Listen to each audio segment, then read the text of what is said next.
Ladies and gentlemen, it is time for me to fulfill my promise to you. Today, we are going to be answering your questions submitted on our Instagram page. I made a deal. I said if we got to 200 followers on our Instagram, I would answer your questions in an Instagram-only Q&A. The only way you're able to enter this is if you follow on Instagram. So follow me on social media.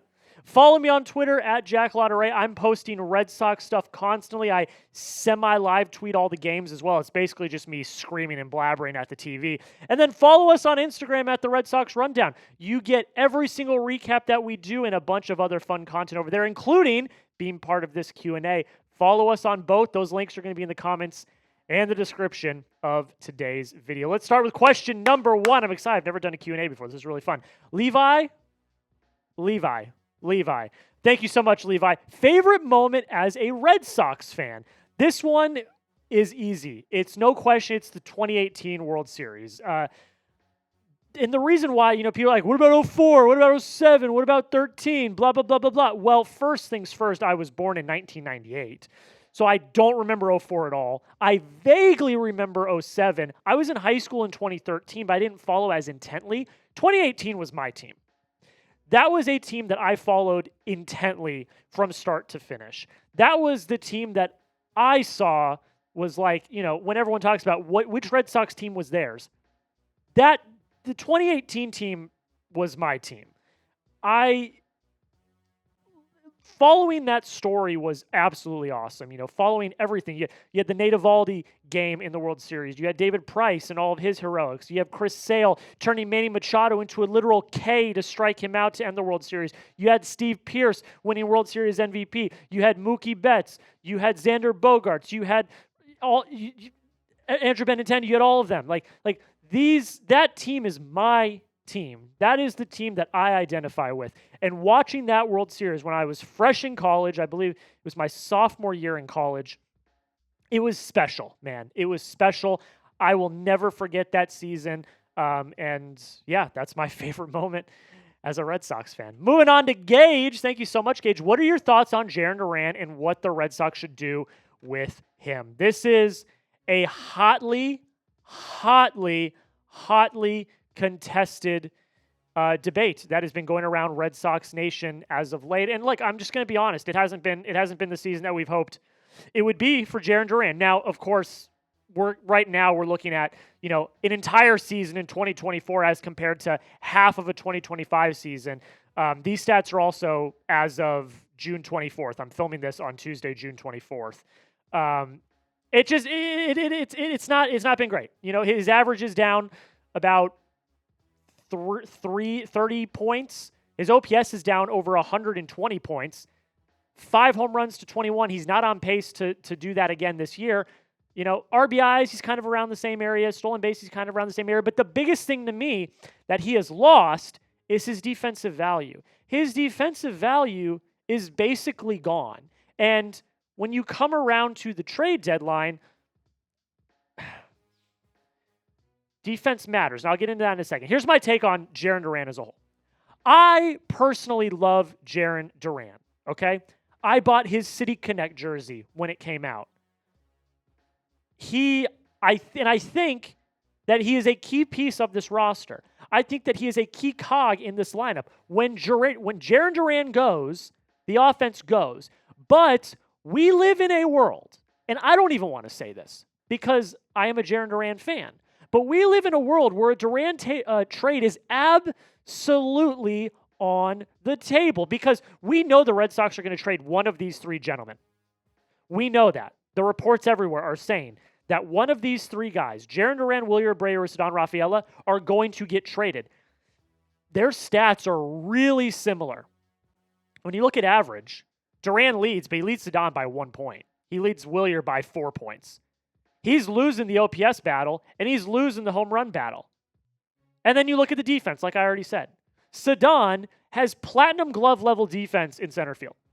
He offers you incredible defensive value. He also offers you versatility in the infield, and that's something that the Red Sox have constantly said. They love his defense. They love his versatility on defense. So Ceddanne wins the defensive battle over Duran. And then Wilyer won a Gold Glove last year as a rookie in right field. And he has not done anything to show that he is regressing defensively. He's had a few errors this year, yes, but not as blatantly bad as Jarren Duran. So I don't want to say that I think he's going to get traded, but when you compare the three, he's probably the lowest rung in terms of what they bring to this team right now. I still would trade Wilyer. I think he's got higher value, but I do definitely believe that a Duran trade is definitely on the table come the trade deadline. You let me know. What would you do? Play Craig Breslow. Would you trade Jarren Duran? Type T for trade if you would trade him. Type K for keep if you would keep him. I would keep him and I would trade Wilyer, but I definitely think there is a world where he gets traded. Also, real quick, Sean McAdams said today he sees there being a decent chance that Jarren Duran goes. So Sean McAdams reporting it. There's definitely some juice around that thought. All right, we got Austin. Thank you, Austin. I know you've been a loyal commenter and follower of all the channels, so I really appreciate you for answering a question. I'm going to say that this is who's been your favorite player so far this season and why. So these are players that I considered. Okay. Garrett Crochet, of course. He's the ace of your team. He's been absolutely fantastic. Aroldis Chapman, I considered because he has been a lockdown closer for you so far this year. I considered all of the big three, although I'm not going to count them because we just don't have as large of a sample size with them. But it's got to be Carlos Narvaez, right? Like, it's got to be. Like, he's been a revelation for this team this year. You trade him for basically scraps. Apologies to the prospects that went to the Yankees, but you traded him for basically nothing the same day that the Garrett Crochet trade went down. And everyone's like, oh, you got another backup catcher. Oh, he's got some good defense. He's been the best players on your team this year, and he's a rookie. He's hitting 274. He's got an OPS over 8. He's got an OPS plus of 122. He might be the best pickup of the entire offseason because he's your catcher of the future. It's not Connor Wong. Everyone was like, oh, he'll back up Connor Wong. Connor Wong is your catcher, blah, blah, blah. No, Carlos Narvaez is your catcher of the future. He has solidified himself as catcher number 1 on the Boston Red Sox, and he's a rookie. So you lost Kyle Teal in the Garrett Crochet trade, but you got Carlos Narvaez back the same day. So, I mean, Narvaez not only has been the biggest surprise for me, he's been one of my favorite players to watch this season. He's been the captain has been absolutely awesome. Chris, thank you so much for asking a question. Does the Red Sox getting Alcantara or another right-hand bat make them better? Is basically how I'm going to rephrase this. I'm going to rephrase this as starting pitcher as a whole or right-handed bat. Does getting a starting pitcher or a right-handed bat make you better? Which one? I think you need a starting pitcher far more than you need another bat. I think the offense has shown that they can still hit. Would you like another bat? Yes, but honestly, I would argue that another bat's Alex Bregman when he comes back. Honestly, I honestly believe that. Would getting a right-handed first baseman help you? Yes. I'm not going to say that wouldn't. Go get Rhys Hoskins. I've been shouting to the rooftops that I want them to trade for Rhys Hoskins. I get that. But your rotation has been, other than Garrett Crochet, incredibly inconsistent. Lucas Giolito's not consistent for you. Walker Buehler, who we're going to talk about here in a little bit, has been atrocious for you. Hunter Dobbins is on the IL with an injury. Richard Fitz just got called back up. We'll see how he does.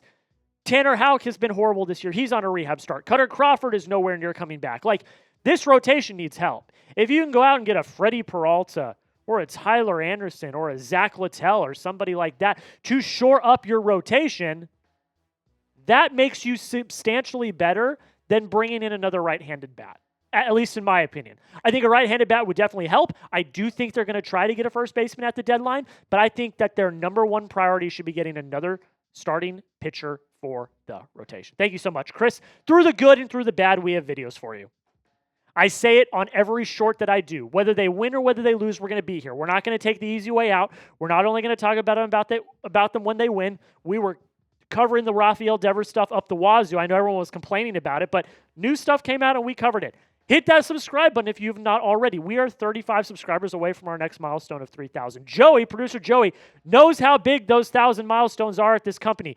35 subscribers away. Join the family. Get the latest Red Sox news and rumors every single day.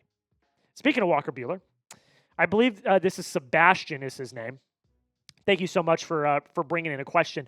What should we do with Walker Buehler? And then this is funny. He just handed his 5th walk as I'm asking this. That's hilarious.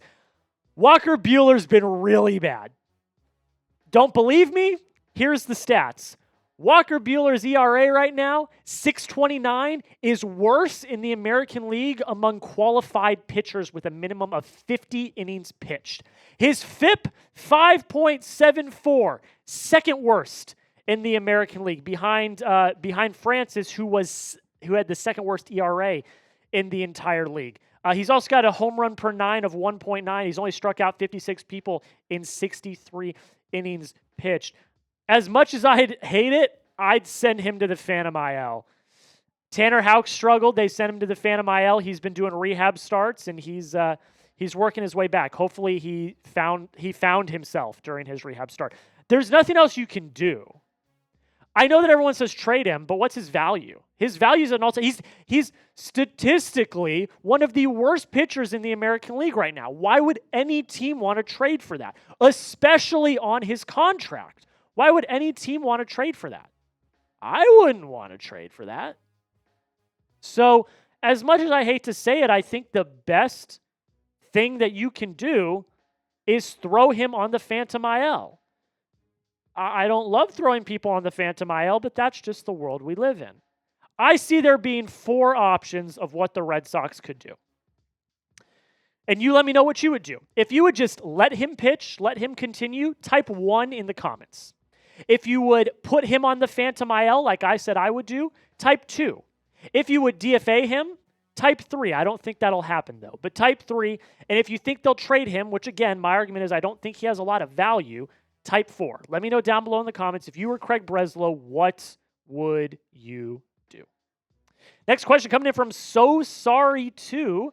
Thank you so much for putting in a question. What's your educated guess on when the Red Sox are going to win the World Series? Oh, my Lord, I wish I could tell you when the Red Sox will win the World Series. It's impossible to predict a World Series win. There's way too many variables. Even the best teams in baseball don't make it. I mean, look at 2023 when the D-backs played the Rangers. Neither of those teams were the best in their leagues, and they ended up making the World Series. So there's too many variables to say this year is when they're going to win a World Series. However, if we want to talk about World Series window, I think that window starts next year. Because if I'm looking at this, subjectively, but kind of objectively, they just need a few things to go their way. They need the rookies to grow up and, figure their stuff out and start to play like big leaguers. And they're rookies. Of course they're going to struggle. It is what it is. You need to upgrade the rotation. The rotation's been absolutely god-awful. There are a lot of tantalizing options in free agency this year that they can easily upgrade this rotation. And then you need to figure out first base. Is Tristan Casas the guy? If he's not, move on and find a first baseman. I would go after Pete Alonso. But if you do these 3 things, I'm comfortable with the rest of this team. This team is not far away. We thought that this year. We thought they got Garrett Crochet. They got Walker Buehler. This team is going to compete for a World Series. Everyone said that at the beginning of the season. The small things lose them these games.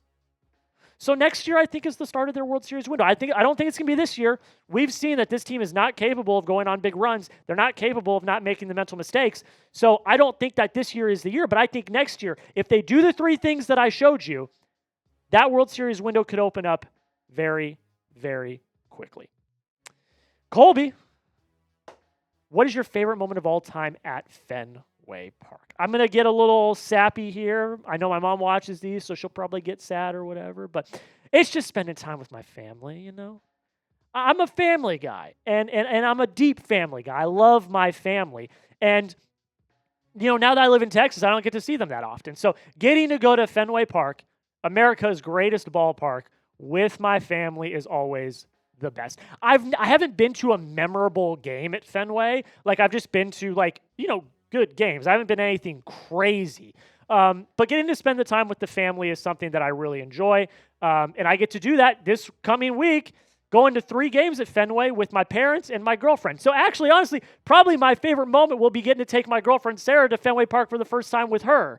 And then the first game that we go to, we actually get to go on the field and we get to meet the players. That'll probably be my favorite moment ever at Fenway. But right now, as we stand right now, my favorite moment is just spending time with the fam. It is the best. We got a familiar face here. Chat Sports. The Chat Sports. Someone in the office decided to ask a question. Be real, Jack. Do you actually think the Red Sox will be buyers at the deadline? It's a loaded question because I think they're going to do both. And I know that that's kind of a cop-out, but based on every report that we have, the Red Sox are interested in both buying to help the team, but also selling off excess pieces that they don't necessarily need. This quote from an NL executive talking to Mark Feinzan was very interesting. And I don't actually think he's wrong. Here's what this NL executive had to say. He said, Boston should be in a position to hunt short-term upgrades to support their current 2025 team. Players on expiring contracts with some dollars remaining tend to be accessible for a reasonable return if the acquiring team is willing to take on the dollars. Boston can now leverage their newfound savings, a la, getting rid of Rafael Devers' contract, to pursue these types of opportunities across their roster. They're in a really interesting spot now. They could look to take on an expiring contract at a high point to get through the season and help them compete this year while still having the financial means to attack a Kyle Tucker type in the offseason.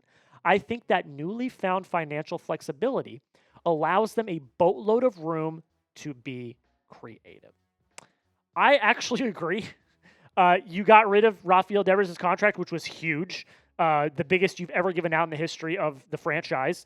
And I do genuinely believe Craig Breslow when he says they are not waving the right flag. Here's what they will be looking to do. Based on all the reporting that I've seen, this is what they're going to be looking to do. Will they do that? I don't know, but this is what they're looking to do.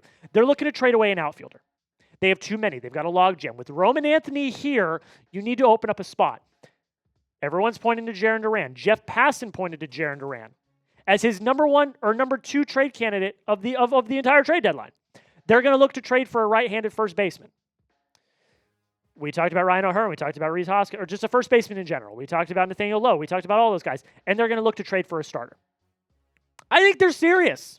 I genuinely do. I genuinely believe when Craig Breslow says we're not waving the white flag, because they are only a game at the time of recording this on June 24th, they are only a game and a half back of the wild card. They are 6 games back on the AL East. They have a shot at making the playoffs, like it or not. I'm not throwing in the white flag yet. Now we get a month down the line, and they're 4 or 5 games back in the wild card, then yes, throwing the white flag. But a game and a half back, a lot can happen in the next half of the season. But you let me know. That's what I think. I think they're serious, but you let me know. Will the Red Sox buy or sell at the trade deadline? B for buy, S for sell. I want to hear your thoughts down below. And before we get out of here, thank you to everyone that submitted a question today. This was a lot of fun. I wanted to answer your guys' questions, talk to the community. Again, follow us on IG at the Red Sox Rundown for future mailbags like this. And if you love the Red Sox, make sure you hit that subscribe button and join the family today. We'll be back with another video tomorrow. But until next time, go Sox.